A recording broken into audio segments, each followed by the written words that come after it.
अस्सलाम वालेकुम दोस्तों। आज हम एक ऐसे वायरल वीडियो के बारे में बात करने वाले हैं जो कराची के बीच से रिलेटेड है। एक फॉरेन व्लॉगर ने अपनी आंखों से जो कुछ देखा उसने कैमरामैन रिकॉर्ड किया और दुनिया के सामने रख दिया।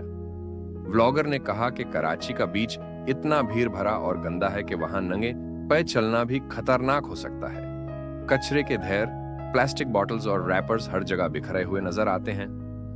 ये वीडियो सोशल मीडिया पर इतनी फास्ट वायरल हुई कि इंस्टाग्राम पर इसे 20 लाख से ज्यादा लोगों ने देख लिया और लोग शॉक हो गए कि पाकिस्तान का सबसे मशहूर बीच इस कंडीशन में है। किसी ने कहा कि ये हमारी बदनामी है और किसी ने लिखा कि अब हमें सीरियस स्टेप्स लेना होंगे। लेकिन सबसे ज्यादा कमेंट्स सफाई और अवेयरनेस की कमी पर आए। दोस्तों, अगर हम अपने शहरों और बीचेस की सफाई का ख्याल रखें तो न सिर्फ फॉरेनर्स को अच्छा इंप्रेशन मिलेगा बल्कि हम खुद भी बेहतरीन माहौल एंजॉय कर सकते हैं। आपको क्या लगता है, हमें अपने बीचेस की कंडीशन सुधारने के लिए क्या करना चाहिए?